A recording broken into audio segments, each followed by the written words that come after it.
The sound of a violin fills the grand ballroom. Chandeliers shimmer like stars, and whispers of love drift through the air. But among the laughter and silk gowns, two souls meet and everything changes. London's most talked about season is here, and a love story unlike any before is about to unfold. This season begins with London at its brightest. Carriages roll through the cobblestone streets, and invitations sealed with gold arrive at every grand house in Mayfair. The Ton prepares once again for a season filled with gossip, desire, and the search for the perfect match. But while others chase titles and fortunes, one man moves quietly through the crowd, Benedict Bridgerton. The second Bridgerton son, charming yet restless, has always stood apart. While his brothers follow duty, he follows dreams. He sees the world not in names and ranks, but in colors and shapes, in light and emotion. His hands are often stained with paint, and his heart forever chasing inspiration. Yet even the most creative soul cannot paint what he has never known, the feeling of true love. One evening, under the golden glow of countless candles, the doors of Lady Bridgerton's grand ball open wide. Music swells, the crowd turns, and a figure steps in, a woman whose presence silences the room. Her gown is simple but stunning, her eyes hidden behind a delicate silver mask. She does not walk like the rest. She glides, quiet and graceful, as if the music bends to her will.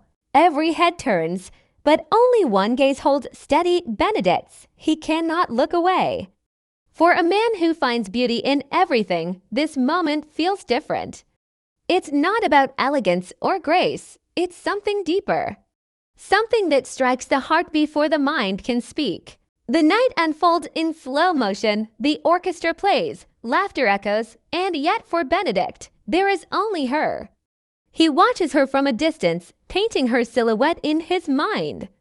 When their eyes finally meet, the world seems to fade. It's as if time itself hesitates, waiting for what will come next. He moves closer, drawn not by curiosity, but by a force he can't explain. She turns slightly, her mask shimmering under the light, and for a moment, he catches a glimpse of her smile, warm, kind, but hiding something unspoken. He feels it instantly. This woman carries secrets. As the dance begins, their paths cross once more. Words are few, but their silence speaks louder than any introduction. There's recognition in their eyes, like two stars aligning after years apart. The crowd moves around them, unaware that something extraordinary is happening in their midst. And when he finally asks for her hand, she hesitates, as though accepting it would change everything. Still, she does.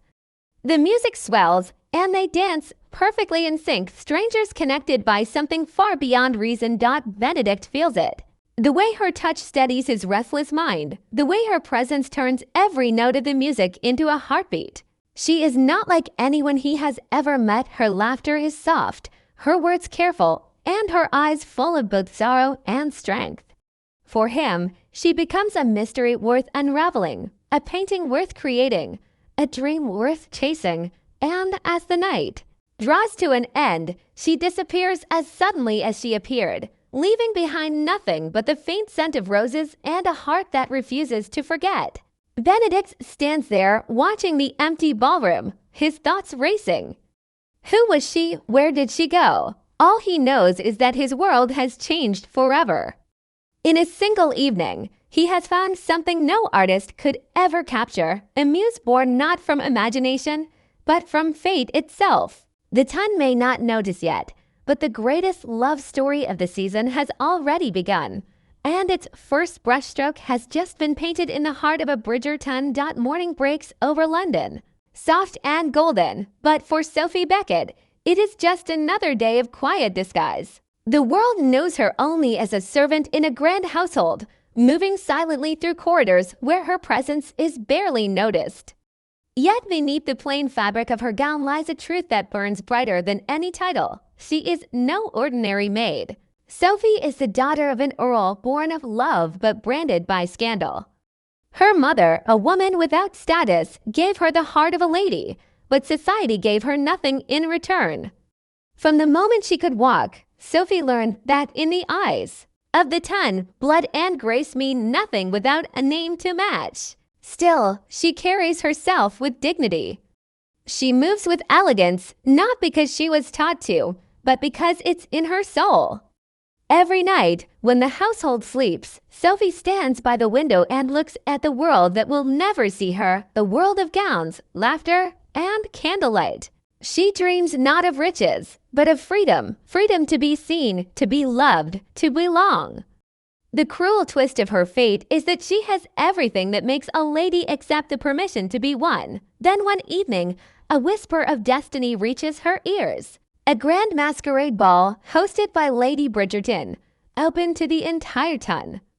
No one will know who hides behind the masks. For one night, titles mean nothing. Sophie's heart races as she listens to the maids gossip about the event. A thought blooms in her mind, dangerous, foolish, but impossible to ignore. For one night, she could be someone else. For one night, she could live the dream that was stolen from her. With trembling hands, she finds an old gown hidden away, one her stepmother discarded years ago. She works through the night, stitching it back to life. Each thread carries her longing, each touch her quiet rebellion. By dawn, she stands before the mirror, transformed. The silver gown shimmers softly, her mask perfectly fitted. She stares at her reflection, hardly believing what she sees. The girl who once scrubbed floors now looks like she belongs among queens. But deep inside, she knows this night is not about pretending. It is about remembering who she truly is. As she steps into the carriage that will take her to the Bridgerton estate, her heart pounds like a drum. Every clatter of the wheels feels like a countdown to something life-changing. The city lights blur past, and for the first time in years, Sophie smiles. The night air is cool, her hands are cold, but her spirit burns with quiet courage. She knows that once the clock strikes midnight, the dream will vanish, and she will return to her hidden world. But for now, she allows herself to believe in magic. When she enters the ballroom, the world itself seems to stop. The chandeliers rain golden light, the music swirls around her, and hundreds of masked faces turn to see the woman in silver. She walks with grace, not realizing how her very presence pulls the room into silence. Every step she takes carries the weight of her secret, the secret of a lady born in shadow. Yet she feels no fear, only the strange pull of destiny. For somewhere in that glittering sea of people, eyes are watching her, the same eyes that will change her life forever.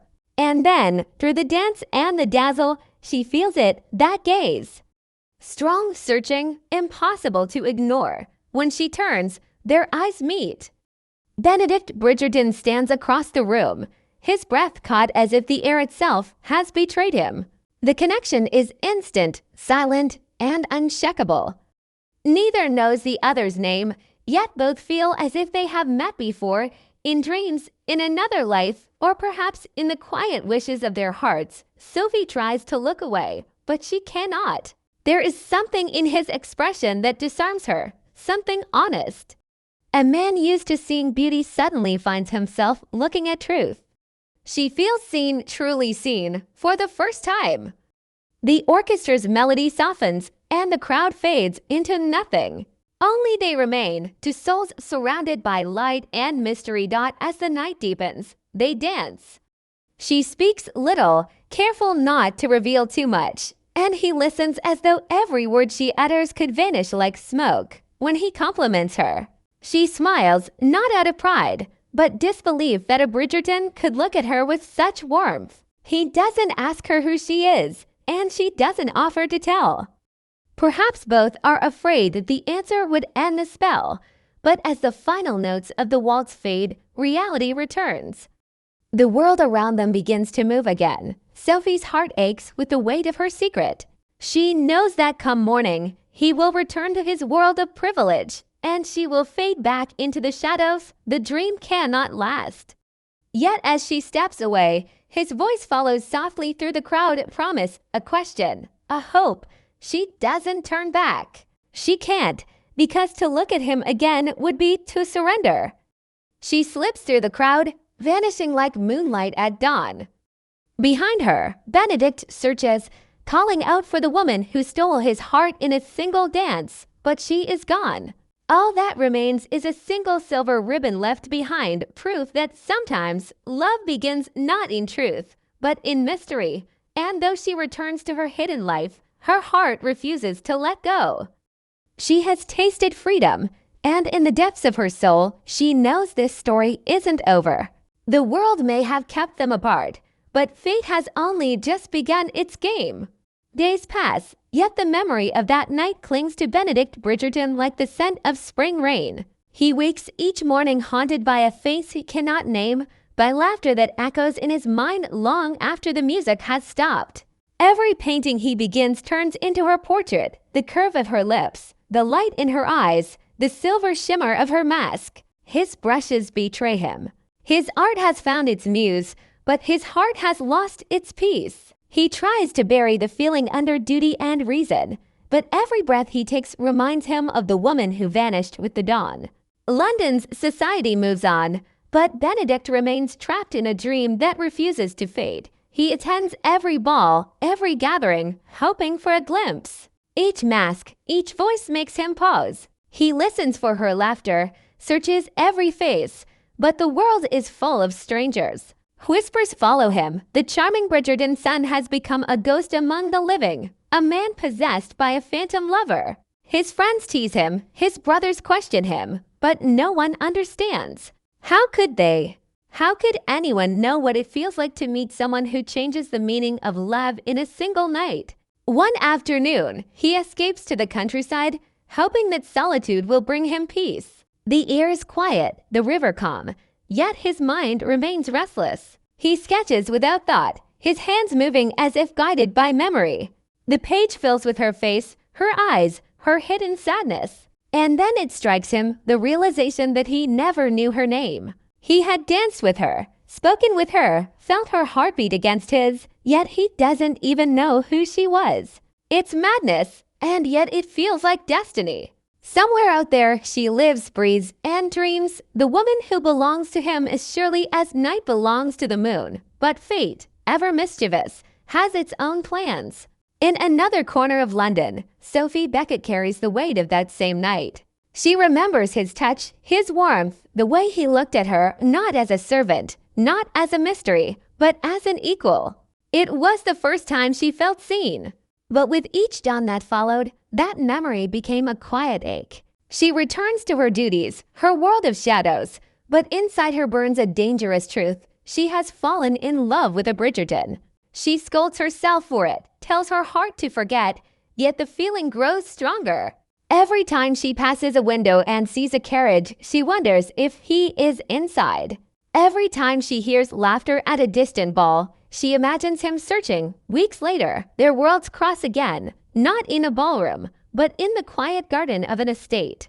Benedict, lost in thought, stumbles upon a maid tending flowers. She kneels in the sunlight, her face half hidden beneath a straw hat. Something in her stillness catches his eye, the grace of her movements, the quiet elegance that feels too familiar.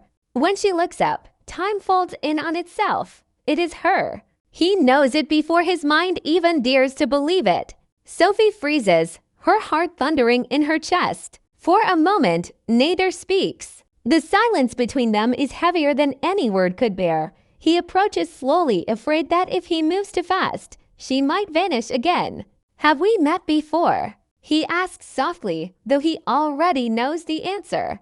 Her eyes tremble within truth. She wants to lie, to protect herself, but the weight of his gaze makes honesty feel like the only language left. Perhaps, she whispers, their conversation unfolds like a secret poem. He tells her about his sleepless nights, his search for the woman in silver. She listens, her heart breaking with every word. She wants to confess, to tell him that she is the one he seeks, but fear chains her tongue. What would he think if he knew she was a servant? A man of his world could never love someone of hers, not without losing everything. And so she smiles faintly and says nothing, choosing silence over shame. Benedict leaves that day more confused than ever. There's something about her, the calm, the sadness, the familiarity that won't let him go. He doesn't know her name, her story, or why she feels so familiar, but he feels drawn to her all the same. For the first time, love doesn't feel like desire or fantasy. It feels like truth, quiet, patient, undeniable. As days pass, he returns to the estate again and again, pretending it's for his art, but always finding himself in the garden. They speak in stolen moments, hidden glances, half-finished conversations. The more he learns about her, the more he feels the world around him fade. Titles, wealth, reputation, none of it matters anymore. She becomes his calm in a noisy world, his muse in flesh and blood. And though neither dares to name what's growing between them, the air itself carries their secret, yet even the sweetest dreams carry shadows. Whispers begin to spread through the household, the Bridgerton heir visiting too often, the servant who blushes too easily. Danger stirs quietly, for the world is not kind to love that crosses lines drawn by pride. Sophie knows it can't last, but her heart refuses to let go. Benedict, too, begins to see the storm coming, but he would rather lose the world than lose her. In the silence of twilight, as the sky burns gold, their hands brush once more. No words are needed. The truth has been written in their hearts since the night they danced. Love has found them again, not in disguise, but in defiance. And this time, neither will walk away without a fight. The world has a cruel way of testing love. For Benedict and Sophie, that test begins the moment their secret is no longer theirs alone. The whispers that once floated softly through hallways now echo like thunder in the drawing rooms of London. Servants murmur, ladies gossip, and the tongue sharpens its claws.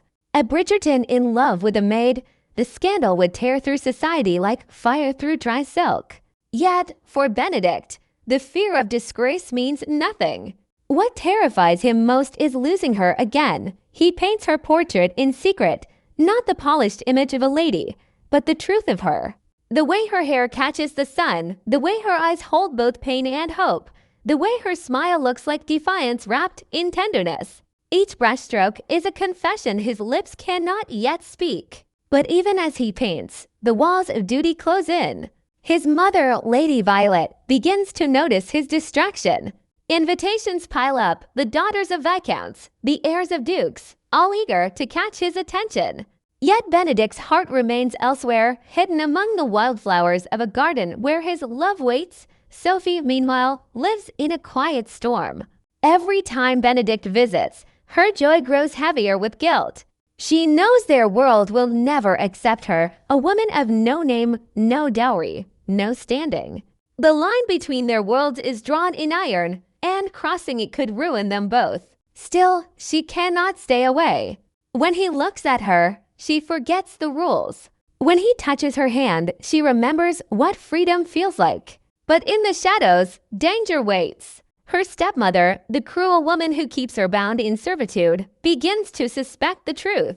She sees the way Sophie smiles, the glow in her eyes, and she knows love has made her reckless. One evening, under a sky heavy with rain, everything changes. Sophie is accused of theft, a cruel lie born of jealousy and spite. The household erupts in chaos. She tries to defend herself, but her words fall on deaf ears. The punishment is swift and merciless, dismissal without pay, her belongings thrown into the cold night. She stands on the steps, drenched and trembling, her dreams crumbling around her. Just as the carriage door closes behind her, Benedict arrives, breathless and furious. When he sees her in tears, something inside him breaks. He confronts the accusers, demanding truth, but the damage is done. Society does not need proof, only a story to believe in. He follows her into the storm, refusing to let her vanish again. The rain falls like glass, sharp and endless. She begs him to go back, to forget her, to save himself from ruin. But he takes her hand and says the words that will change both their lives. I would rather live a life of ruin than one without you. His voice trembles, not with fear, but with truth. Sophie shakes her head, tears mixing with the rain. You don't know what you're saying, Benedict. Love can't survive the world you live in.